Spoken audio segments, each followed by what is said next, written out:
everybody. Thanks very much for coming. My name is Aditya, and I'm the co-president of MIT HSC. We're the MIT group responsible for hosting Swamiji today.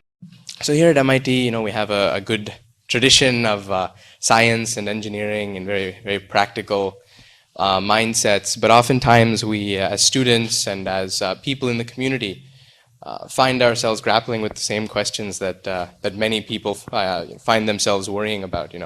How can I find happiness? What is my relationship with God? What is my relationship with myself? How can I balance my duties as a person of the world, my duties in the physical realm as a scientist or as an engineer, with my responsibilities in the spiritual realm? And I think that today we're very lucky and we're very blessed to have with us Swamy Mukundananda ji, who has the background and the great spiritual presence necessary to help us answer these questions. I think a little bit about Swamiji's background.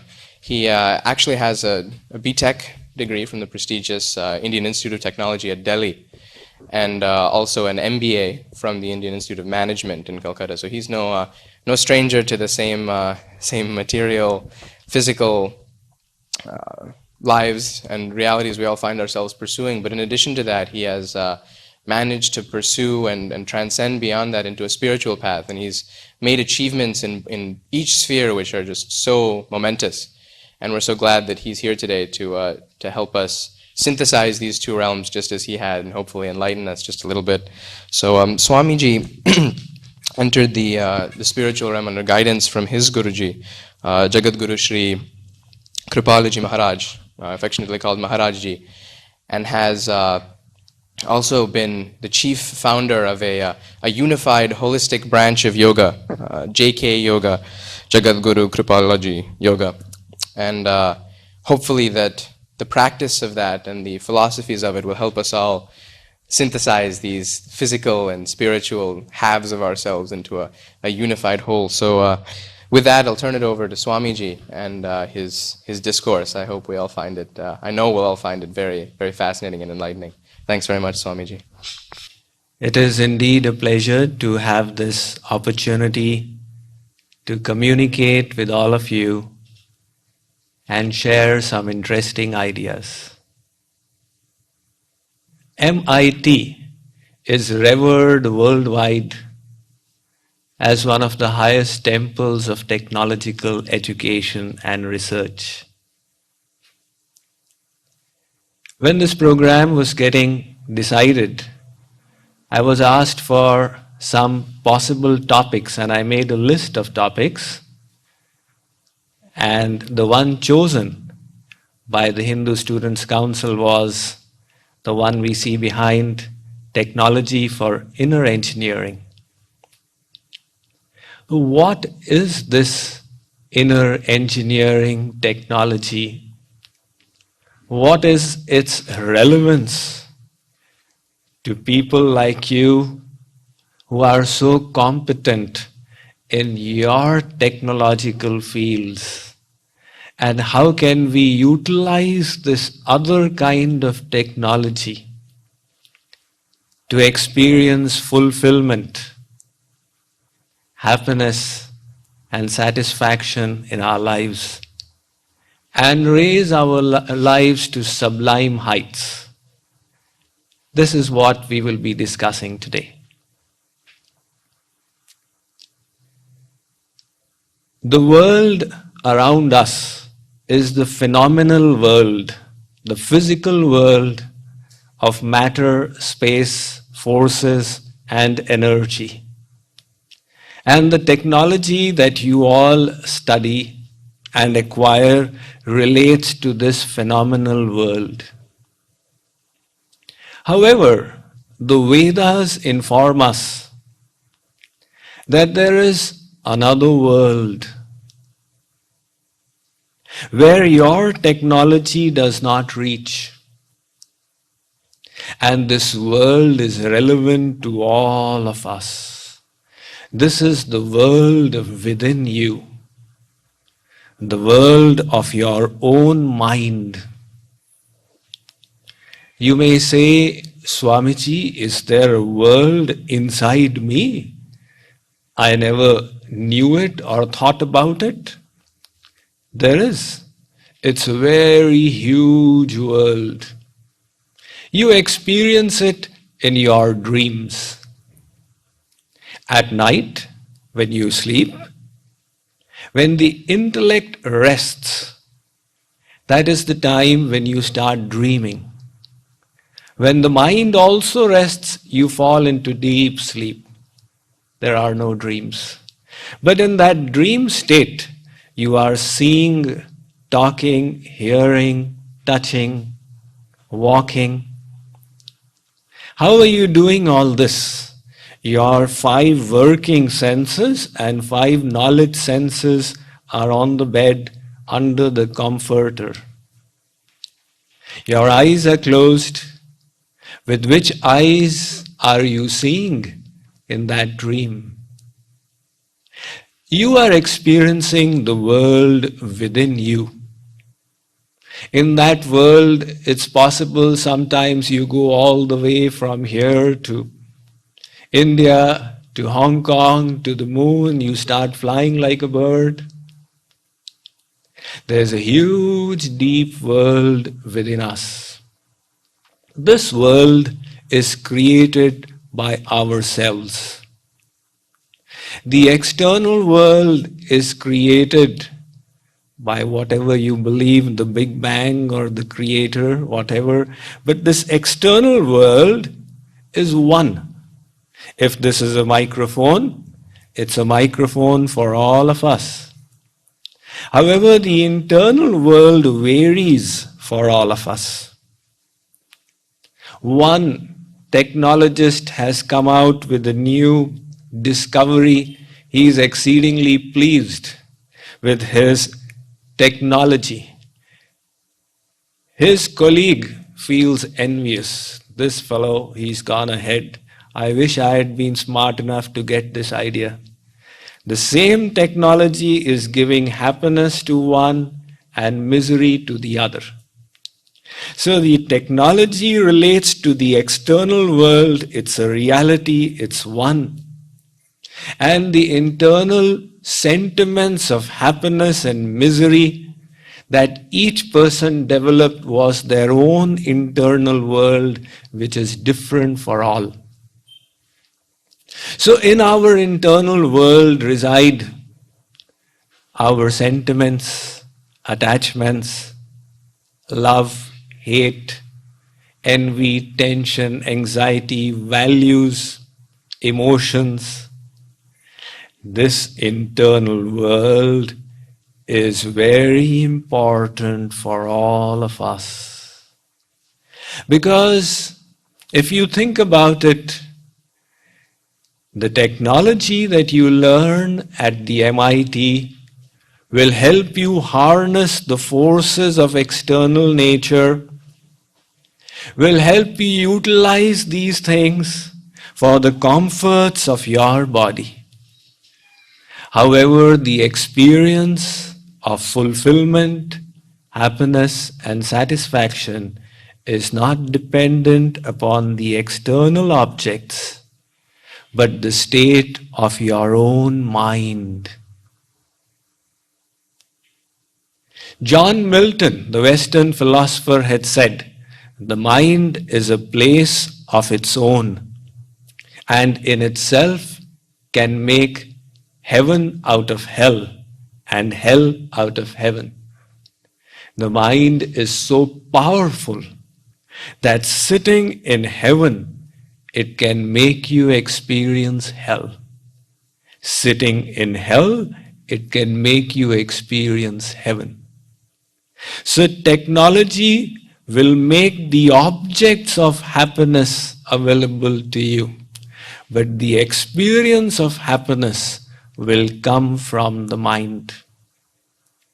Apart from that, when you go into the real world and start utilizing this technology, you will realize, as those who have practical experience realize, that your ability to utilize this technology is directly related to the state of your mind. That is why very often my class fellows who passed out of the engineering college 29 years ago and the management college 27 years ago, it's interesting to see that the person who was at the bottom of the class is at the top in the corporate world. His knowledge of technology was less than his class fellows, but somehow his ability to control, inspire, and focus the internal world was so much that he achieved greater success than them. So, in the MIT, I was just informed, I had a wonderful tour of the campus, and thanks to Aditya and Pooja for that very lovely tour, and they informed me about the slogan at the MIT, which is Mens et Manus. Is that right? Which means mind and hands. Well, that's exactly what I wish to say. You are cultivating the mind through this knowledge, but you also need to learn how to manage that mind. There, this technology does not help. That is why Albert Einstein in the last century said, science has succeeded in denaturing the plutonium atom, but it cannot denature the evil in man's hearts. Science does not reach there.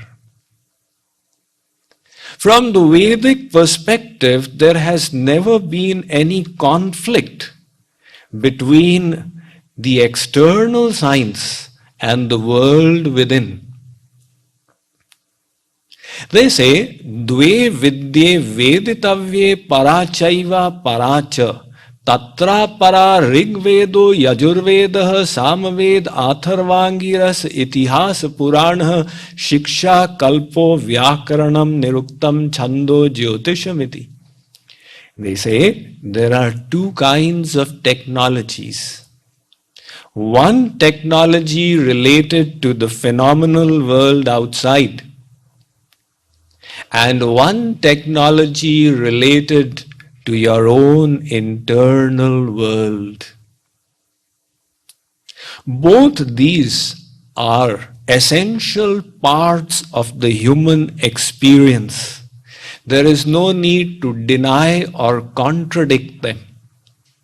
And they also say that if somebody neglects the inner technology, that person will attain darkness.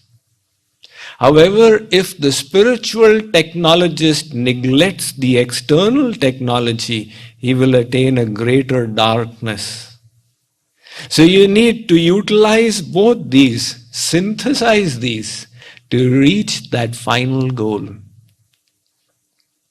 So this spiritual technology, just as the material technology has by and large been the monopoly of the Western world.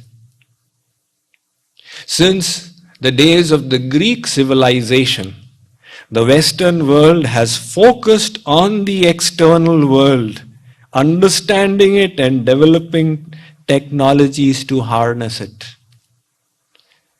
The Eastern Hemisphere has inclined towards the inner technology.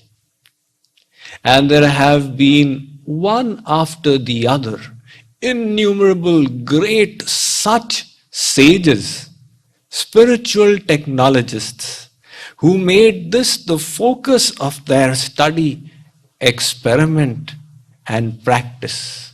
And they came out with such tremendous realizations that are very powerful tools for all of us for achieving that fulfillment, satisfaction, and happiness that we all seek, but we cannot get merely through physical sciences. So what is that inner technology? That is what we would like to understand. This inner world has got various segments. To keep the discussion simple, there is the mind and there is the intellect. By the mind, I do not mean the brain. The brain is the hardware. However, the mind is something subtle. Science is probing in to understand the distinction between the brain and the mind. The picture yet is not very clear. These spiritual scientists, the inner technologists, tell us that the mind is a subtle machine inside us that is constantly generating thoughts, creating desires. And the intellect is the faculty of discrimination that's fitted into the system. So the intellect makes decisions and the mind creates desires. In this system, the intellect has the ability to control the mind. Although it does not seem so, you often feel that my mind is not under control. You do tend to feel this because you wish to focus it somewhere and the mind is running elsewhere. However, that is not so. All of us have this ability that if our intellect could firmly decide, the mind would immediately come under focus. Like, for example, do people like working in their office? Very rarely. Most people do it because they have to. That is why Friday evening is one of the best times of the week. There's a feeling of euphoria and liberation. Weekend is coming. And Monday morning is a time for depression. I asked somebody in America on Monday morning, how are you? He said, what? How are you, Swamiji? Today is Monday morning. In other words, people do not like to work. And yet, everybody sits there in their office and applies themselves to their work for the duration of the working hours from 8 to 5 or whatever it is. How did that mind come under control? Because the intellect decided this is necessary. If I do not do it, I will lose my job. And in these days of recession, there are not many alternative jobs in the market. So if you want to feed yourself and the family, you better do this. When the intellect decided the absolute necessity of it, the mind came under focus. You are doing this throughout the day.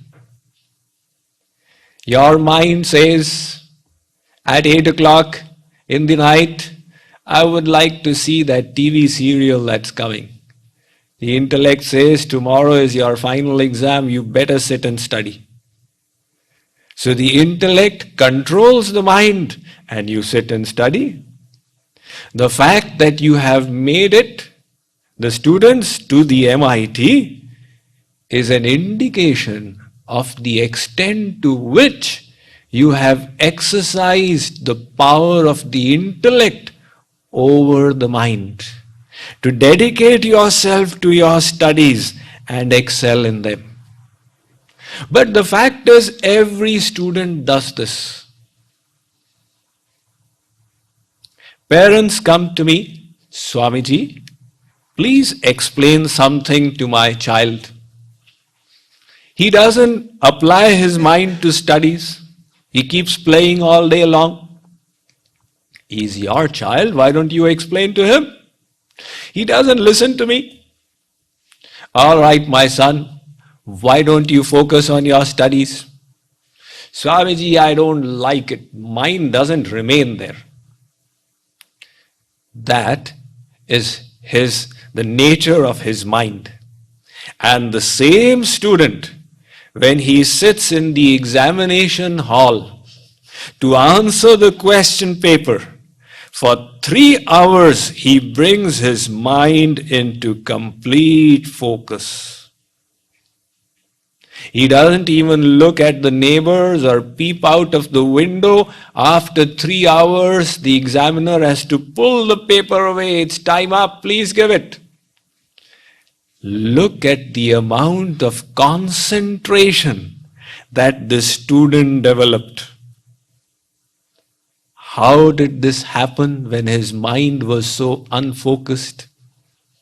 That was the power of the intellect. The discrimination of the intellect realized that these 3 hours are of vital importance. Now, Mr. Mind, if you fool around, it will not work. You will have to repeat the year. So when the intellect decided this is important, the mind came into focus. That kind of focus, if he had maintained throughout the year, he or she would have topped the school. But throughout the year, the intellect said, studies is important, but not for me, for my parents. For me, football is more important. When the decision of the intellect was otherwise, there was no question of controlling the mind. So you see the power that the intellect holds over the mind. Now that power is not being utilized in our daily lives. To utilize that power, we need a little bit of knowledge and then implementation. So what is this knowledge that we will be discussing further?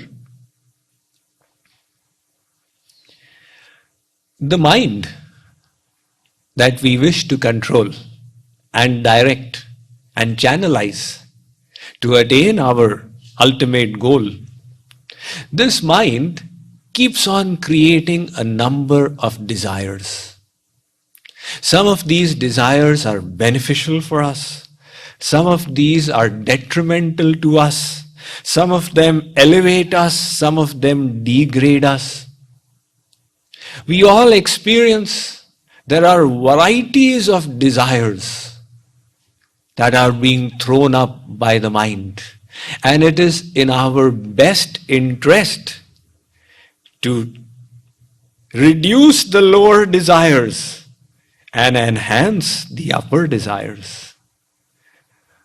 The Vedic scriptures, these textbooks for the inner technology, they divided these desires into 3 categories.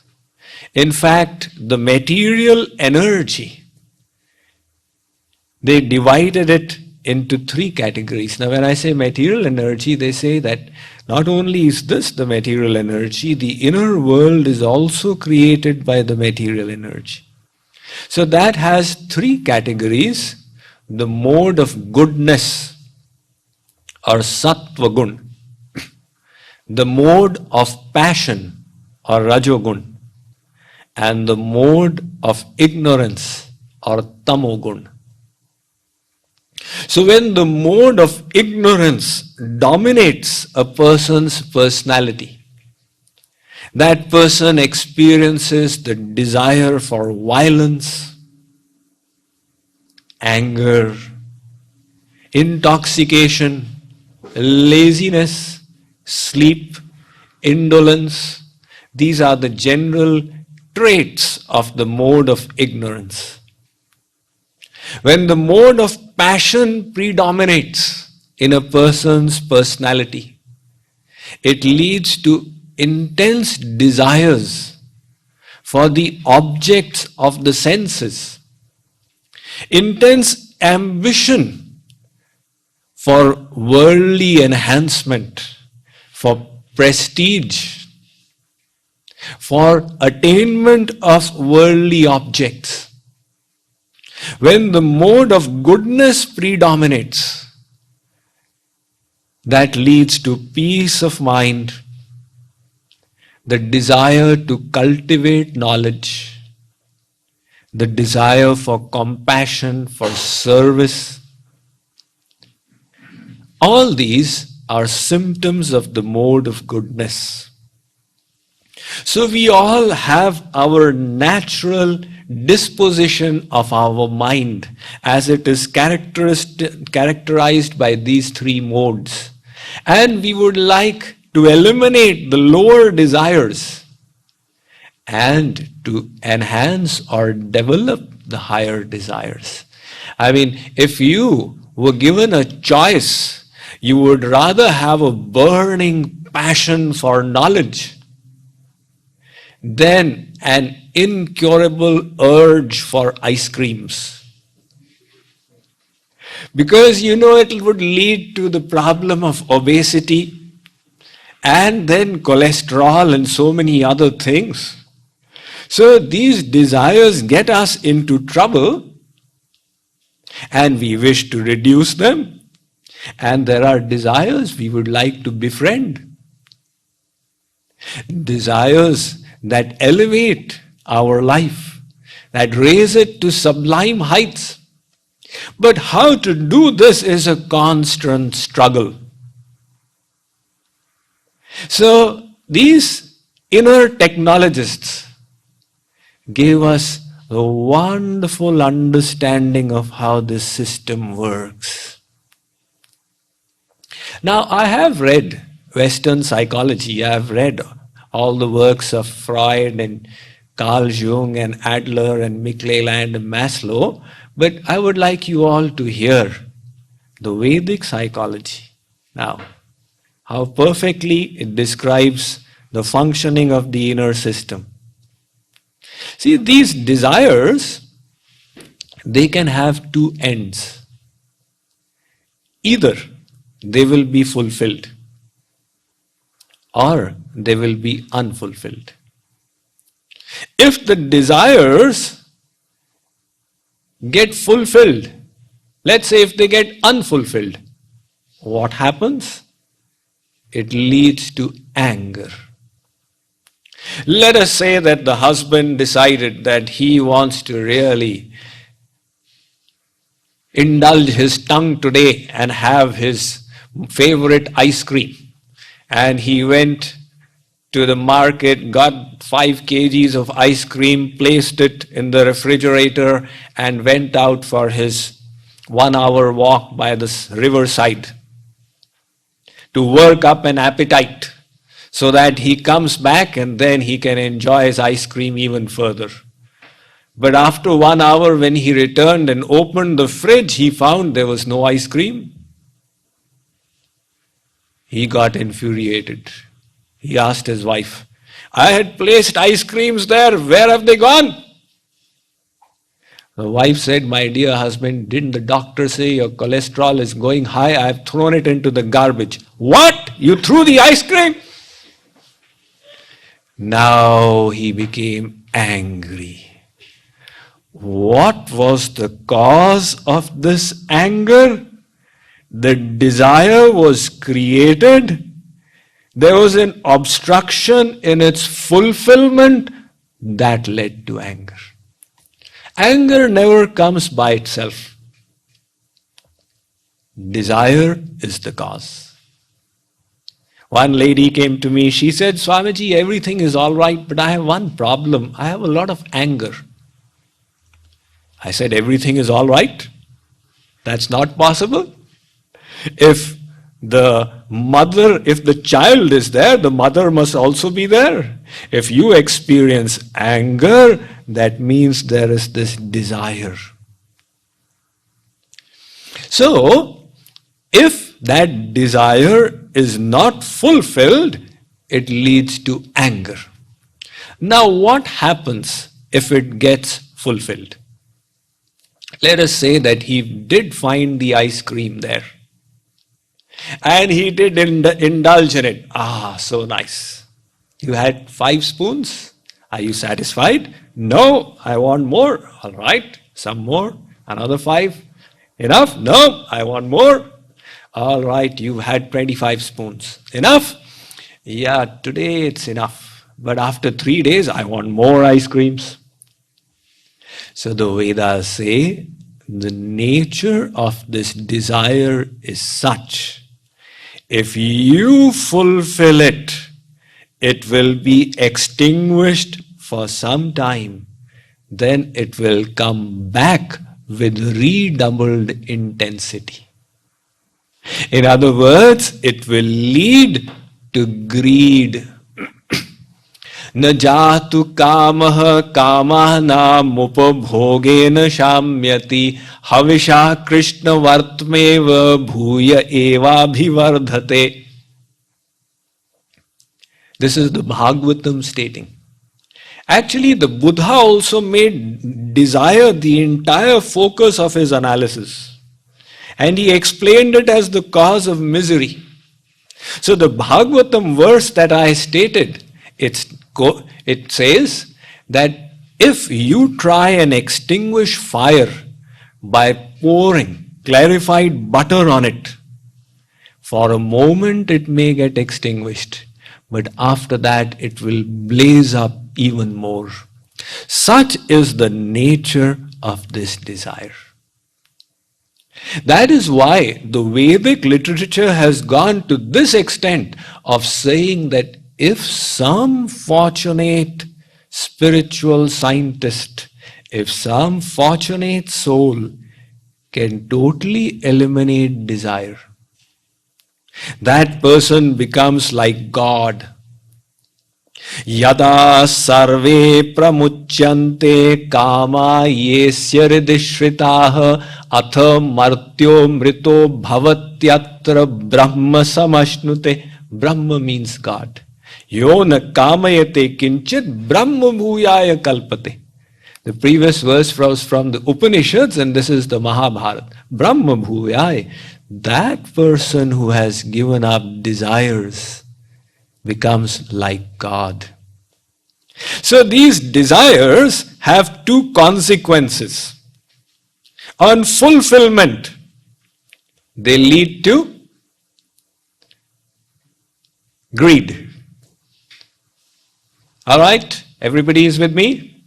And unfulfillment, they lead to anger. If that is the case, now we wish to remove certain desires and enhance other desires. So we need to find out the cause for desire. What is the cause of desire? Now everybody is getting different desires. Somebody while sitting in the lecture, the mind goes to the pizza.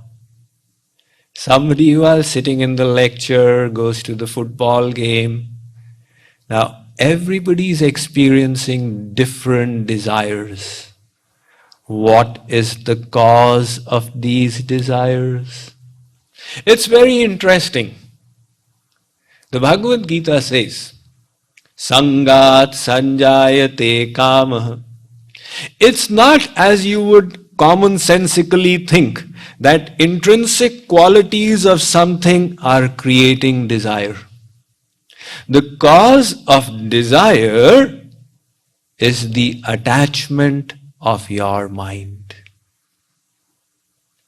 Whoever has the mind attached to whichever object or person repeatedly experiences the desire for that object or person. Like, for example, take alcohol. It's an obnoxious thing by itself, foul smelling. But you ask the same question to an alcoholic.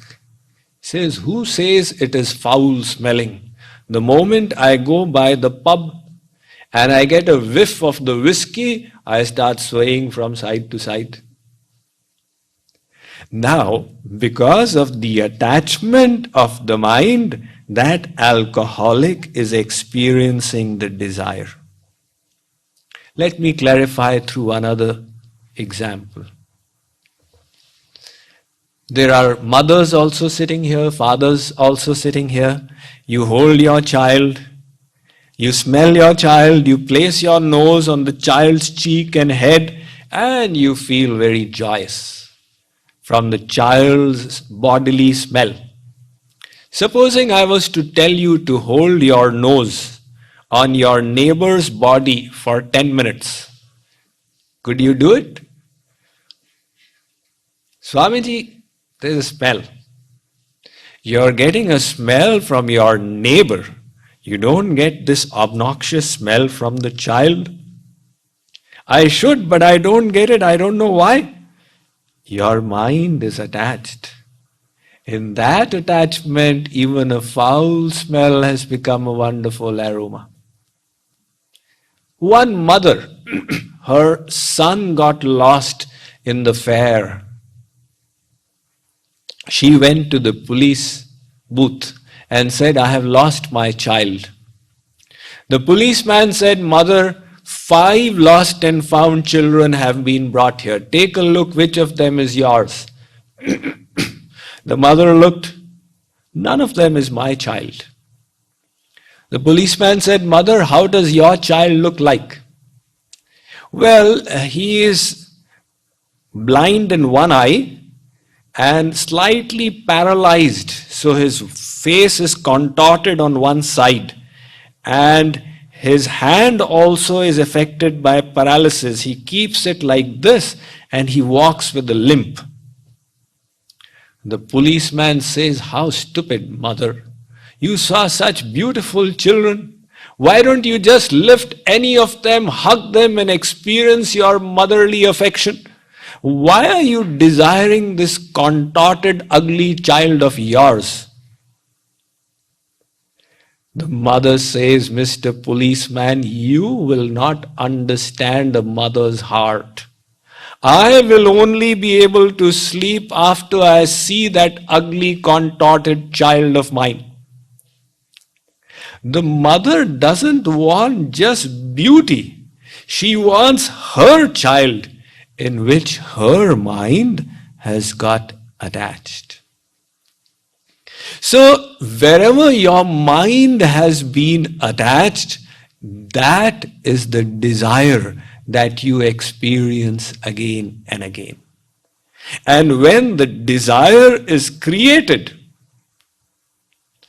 the 2 consequences, fulfillment will lead to greed, unfulfillment will lead to anger, and the Bhagavad Gita goes beyond.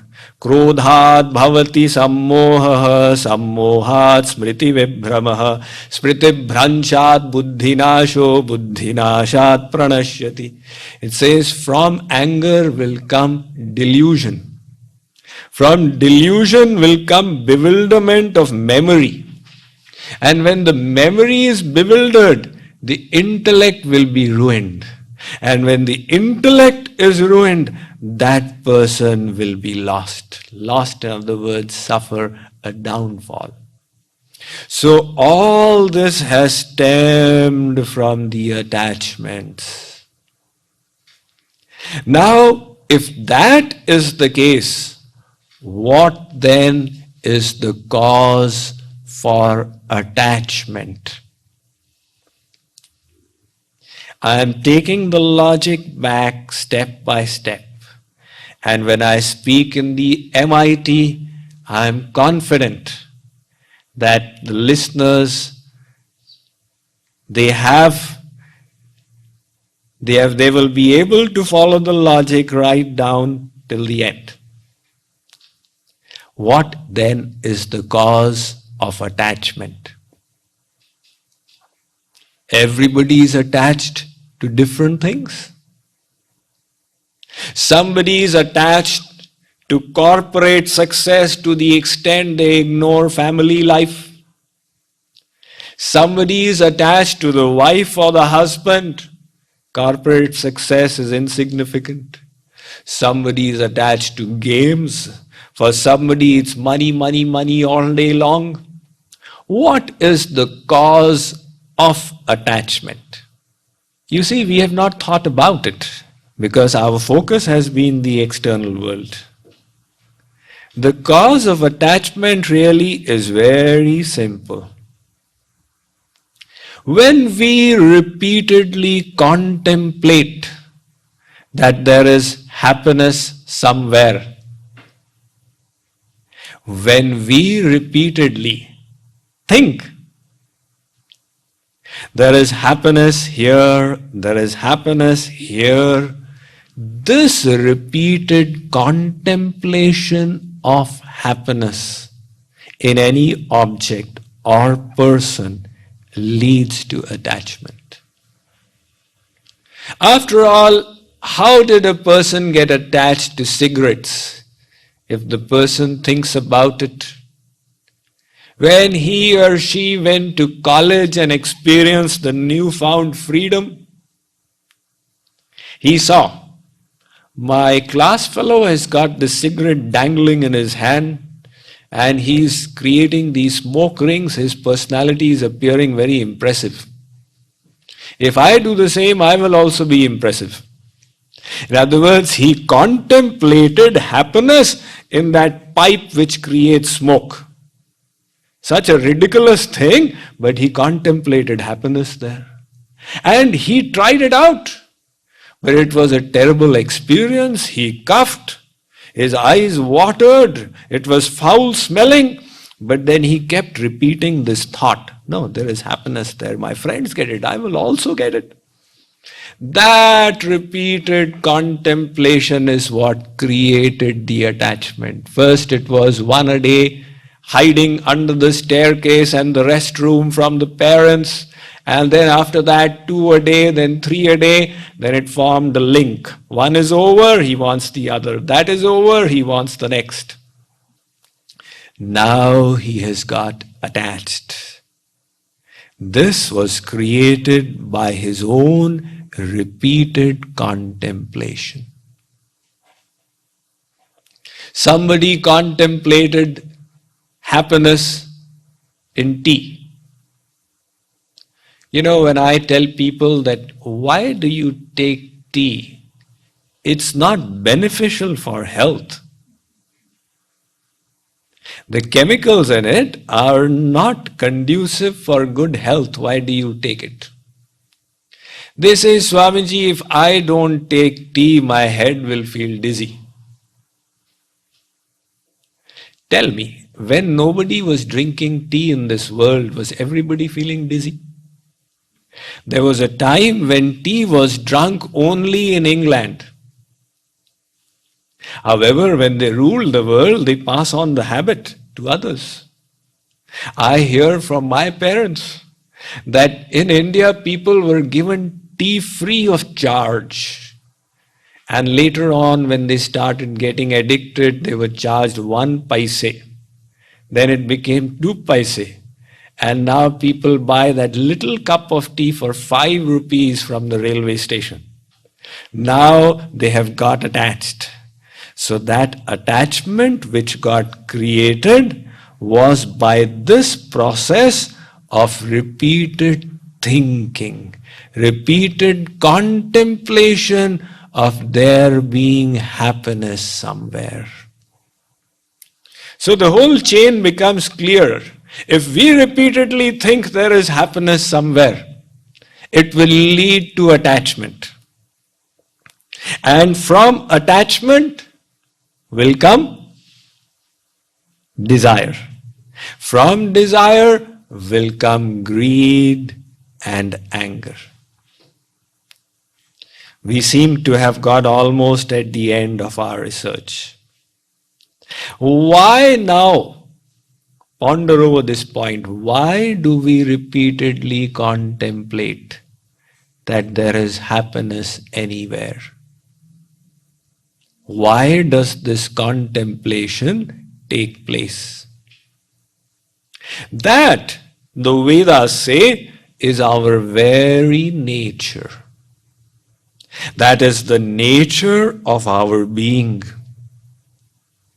We have all emanated from an ocean of bliss. That supreme divine entity, whom you call God, Lord, Allah, Bhagavan, Ram, Sham, is an infinite ocean of bliss. We have been created from that infinite ocean of bliss. Our very nature is to seek bliss, as the little part is naturally drawn to the whole. That's the law of gravitation. The apple that fell on Newton's head, it was the earth pulling its little part. So in this case, the ocean of bliss is pulling us, its tiny fragments to itself. And we, tiny fragments, are naturally experiencing this urge for bliss. That is an irrevocable aspect of our personality. That nobody can cut.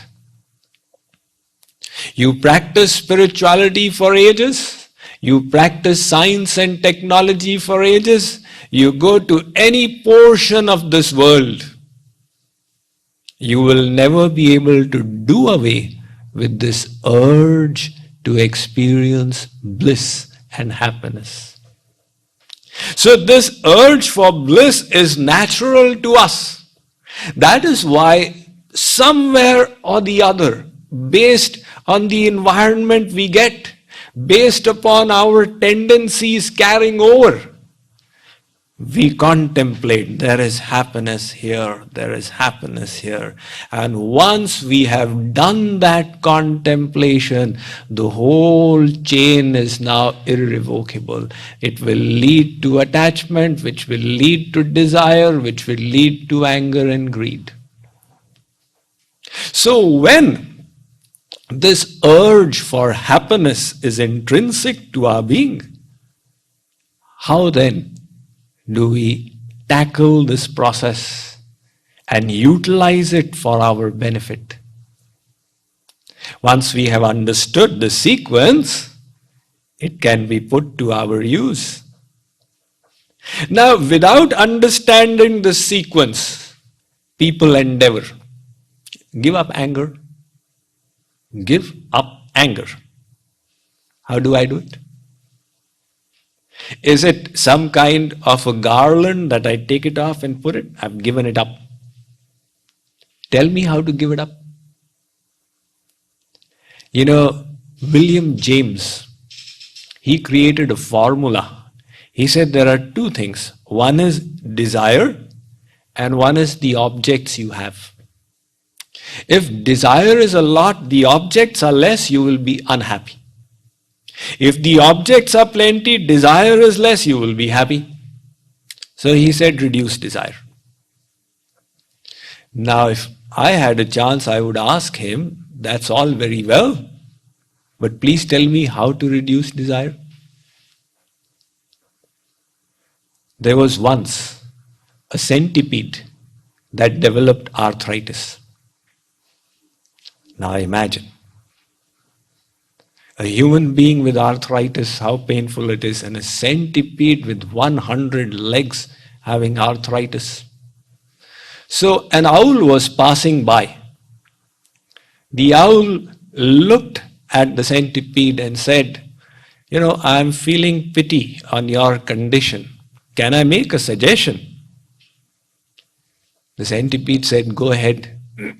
If you could become a swan, your miseries would reduce to just 2% of the present. The centipede said, that is a brilliant suggestion. Ha, I never thought of it till today. So, Mr. Owl, can you tell me how can I become a swan? The owl said, I don't know, I only make policy decisions. So similarly, it's all very well to say give up anger and give up desire. How do you do it? Now, one spiritual technologist who's the most prolific writer in the Vedic tradition, the great sage Ved Vyas, he has put this whole technique of inner transformation into one verse in the Srimad Bhagavatam. He says, Vishayan dhyaya taschittam vishayeshu vishajyate mamanusmara taschittam mayyeva praviliyate. He says, it is so simple. You repeatedly thought there is happiness in these objects of the senses, in worldly things. You developed attachment for them. Now you repeatedly think there is happiness in the place where you wish to channelize your desire. Ved Vyas, of course, is referring to God himself. He says, repeatedly contemplate there is happiness in God. And when you do that again and again, it will lead to attachment in God. Just like it led to attachment in these mundane things. And when you develop attachment for God, it will lead to desire for God. Or if you have developed attachment for knowledge, your intellect has repeatedly contemplated that knowledge is the highest thing. Service to society is the highest thing. And you contemplated over this sufficiently, you convinced your intellect about this. That will lead to attachment in these sublime things. And that attachment will lead to these higher desires. And those higher desires will not downgrade you, they will uplift you. So to desire is not wrong. To desire the right thing is the secret. These great sages, whom world over they are respected as great prophets, great sages and saints, what was common to all of them? An intense desire for the sublime, for the supreme, for divine love, for divine knowledge, for detachment from mundane things. They had this desire, the faculty of desire was millions of times greater developed than in us. But they had channelized it in the right manner. So in this technological system, you decide, focus, analyze, what is it that you cherish in life, that you wish to become, that you hold in high esteem in your intellectual value system, and then contemplate sufficiently over it. That contemplation will result naturally in everything else.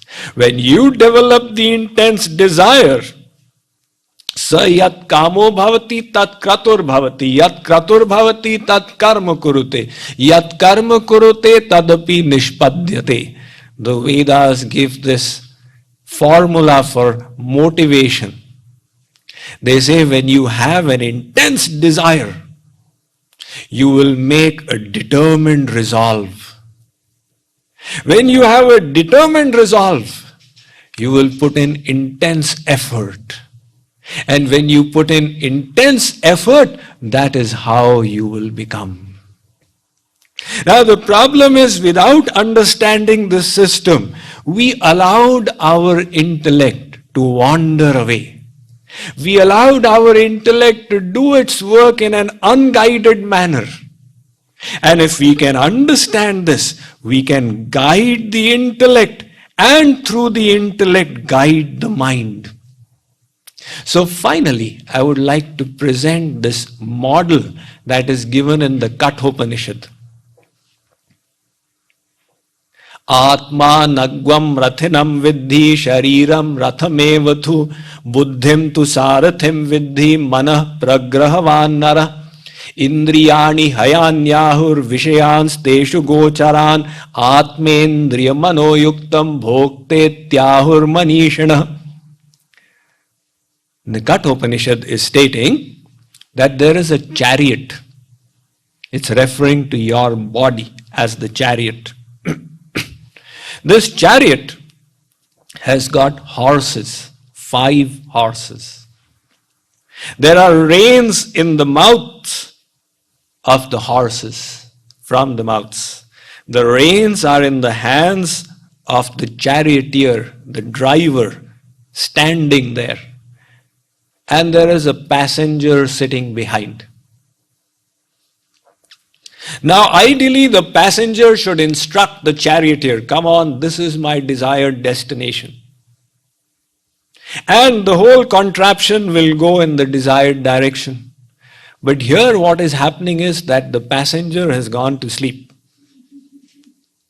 So these horses have taken over.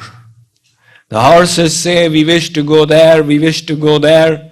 They tug at the reins and the charioteer, for lack of guidance, just directs the chariot in the direction where the horses tug. Now the chariot is the body. The 5 horses are the 5 senses within us. The reins from the mouths of these horses, this is the mind that has the ability to control these horses, the senses. The reins are in the hands of the intellect, the charioteer. And the passenger seated behind is the seat of consciousness, the soul itself, that is energizing the whole system, because of which there is life. You know, Albert Georgi, Nobel Prize winner, he said, in my search for life, I ended up with electrons and protons. Somewhere down the line, consciousness slipped out of my hands. In my old age, I am tracing my steps backward. What is the basis of consciousness? All the scientific community is puzzled by this riddle. Is consciousness created merely from combinations of electrons and protons and neutrons? It doesn't seem a sufficient answer. So the Vedas are saying there is the source of consciousness, which is the soul, the real you, seated inside. That is energizing this whole system. When that leaves, the system is insentient. When it is present, there is sentience everywhere.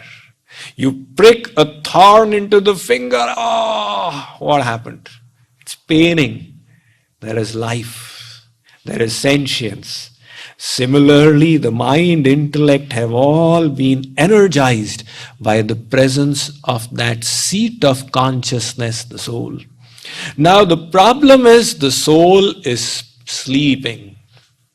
If you can use that soul power, if you can wake up to your inner potentialities, and first of all bring this intellect under control, through sublime knowledge, through divine truths, illumine this intellect.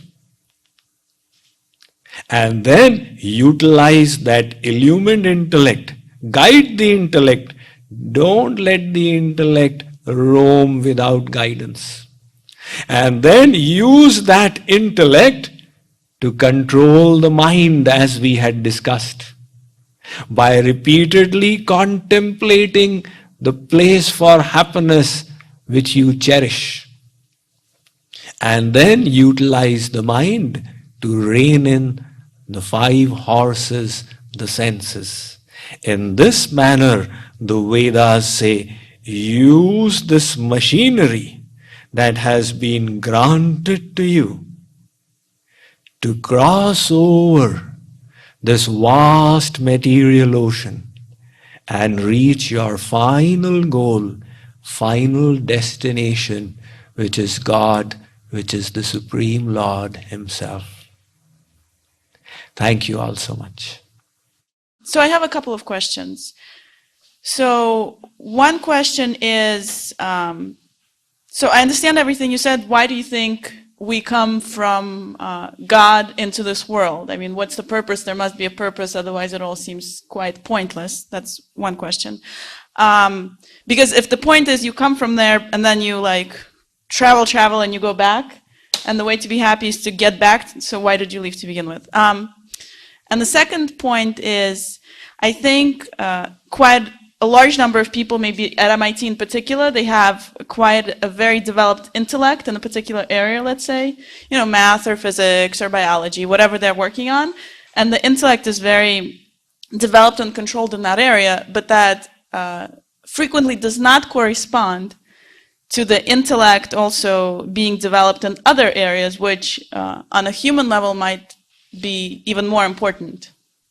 So how does that happen? And that leads to the kind of a small follow-up question of, is there such a thing as a mission or a path, or when a person is born and they feel in themselves that this is what I should do, and what's the view?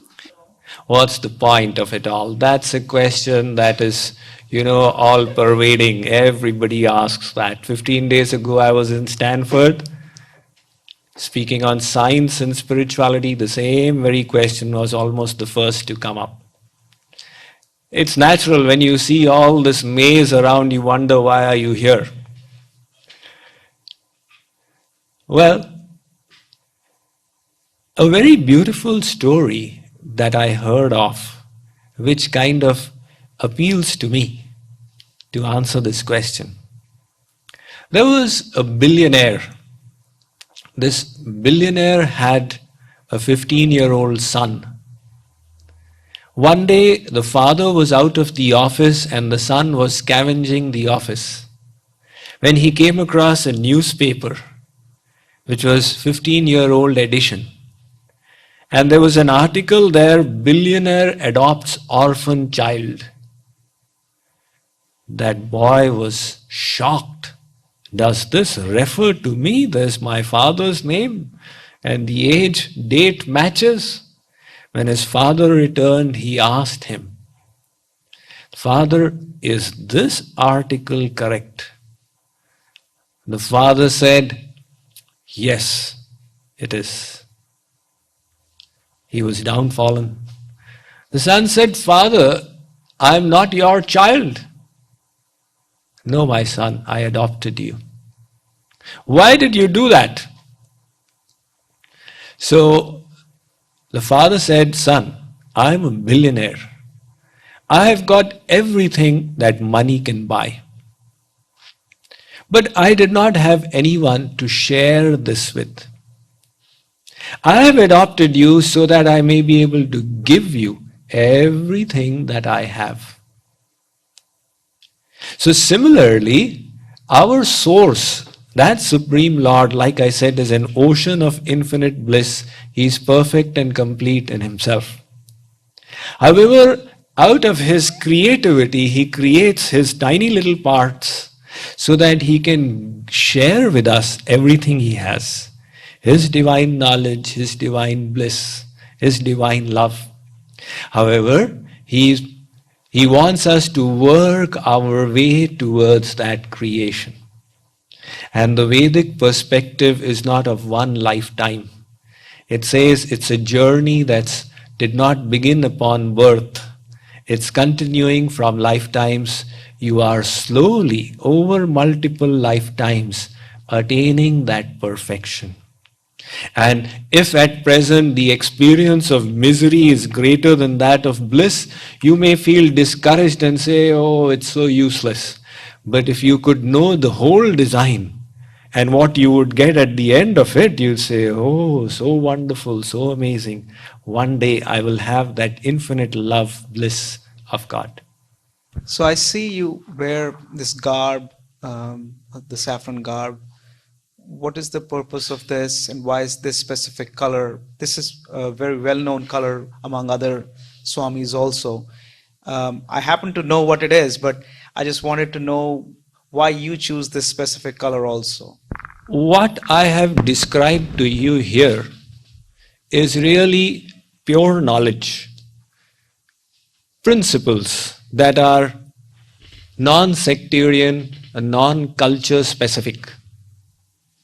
However, this knowledge has come out from that Vedic culture. So my spirituality has been nourished from that Vedic culture. So there are certain things that are cultural. So the culture and the tradition from which I come, this dress has a significance. Just like a policeman is a policeman even without that dress. However, in the discharge of his duty, that attire has an importance. It facilitates his duty. So similarly in the Vedic tradition and also in the Buddhist tradition, these are the robes of a monk, of a sannyasi, of a renunciant. So they indicate that somebody has dedicated himself or herself totally to the cultivation of this spiritual knowledge and the attainment of that spiritual goal. Swamiji, this external world is perfectly synchronized. Everybody sees the same thing, but they perceive separately. So one get happiness, whereas other get misery. So the same thing happens with our inner world, whether it is synchronized. What I said was that the external world is really one. It's a reality. So it's not that it's different for everybody. The internal world is different for everybody. Because the internal world has not been created by the Creator. We have created it ourselves by our mind and intellect, by our contemplations over endless lifetimes. So the perception of happiness and distress is not coming from the external world per se. It is being filtered by our internal world. So that is why, again, the Vedas say, if some fortunate soul could purify that internal world in the way they recommend and make it divine, how would they perceive this external world? They would perceive it as the form of God. The perfected soul would see this whole world as the form of God. Siya Ramamaya Sab Jag Jani Karau Pranam Jori Juga Pani.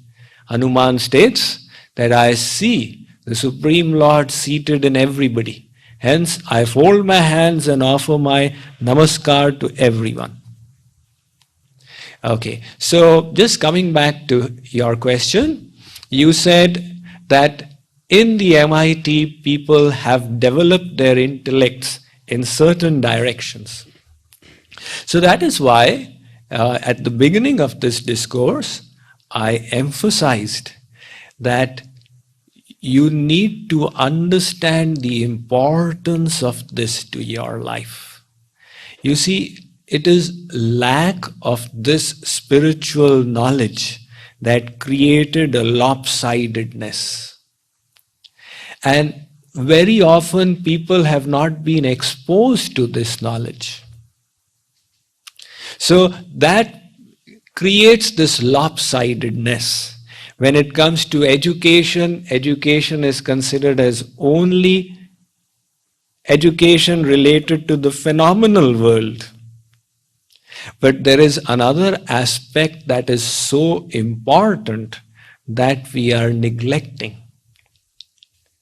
When I speak to managers, now they all realize, I bring it to their awareness that you realize that your ability to function as a manager doesn't just depend upon your managerial knowledge, but on the extent to which you can manage your own mind. Even psychology has got the term emotional intelligence. So while doing your MBA, was it not relevant to understand how to manage the mind? That aspect has been neglected. We keep on developing material education, we ignore this. So we have got engineer making education. We have got doctor making education. Finally, money making education. Out of it all, you get money. But we don't have human making education. And that is so important. So it's a question of understanding its importance. And then, if we give it a priority in our lives, we will spend time on it. And when we spend time on it, the brilliant people of MIT, it will not take them long to grasp this and then utilize it for achieving fulfillment in their lives. Swamiji, I perfectly understand about the inner engineering you talked about, but I think the whole materialistic world, there are a lot of successful people, and if everybody wants to go to inner engineering, how this world will function, because you definitely need the technology people to have innovation, or is it a myth for this external world? Like, perfect example is Steve Jobs, he was in the best country, but he died of cancer. Maybe he might have chosen another path and he would have been more happy. So I just want to understand the cycle comparison between the inner engineering versus external engineering. Can a person be happy and successful with the external world attachment, or is it a myth? The outer engineering is not bad. It's not an evil at all. After all, if you are hearing me easily today, it's through this technology, the microphone, right? Now, this technology in itself is neither good nor bad. The way you utilize it is what makes all the difference. Is a knife good or is a knife bad? In the hands of a dacoit, it's an instrument of murder. In the hands of a surgeon, it's an instrument of saving lives. So the knife in itself is neither good nor bad. How we use it makes the difference. Now, the outer technology is perfect, it's fine, but it doesn't have any values. It doesn't say this is good and that is bad. Technology, science doesn't have values. It doesn't present us with an ethical and moral system to decide what is its proper utilization. So, many years ago, the President of America, Eisenhower, had come to India. Now, when somebody comes to India, they traditionally respected as the land of spirituality. So in his lecture in Delhi, he said, God has given us nuclear power. We pray to God that He gives us the good intellect, that we utilize it properly. Now, where will this good intellect come from? That is where you need this inner technology. You need this spiritual science. So this conception that there is a conflict between the outer technology and the inner technology is not really correct. They can both be augmented. And that is the same thing holds for the world cultures. You have the Western culture, which is materialistically advanced, and the Eastern culture, which is spiritually advanced. They are both having their good points. If they could be combined, you could take the best of both, you would have a perfect situation. So I am not in any stage as suggesting that this is wrong. I am saying it needs to be augmented.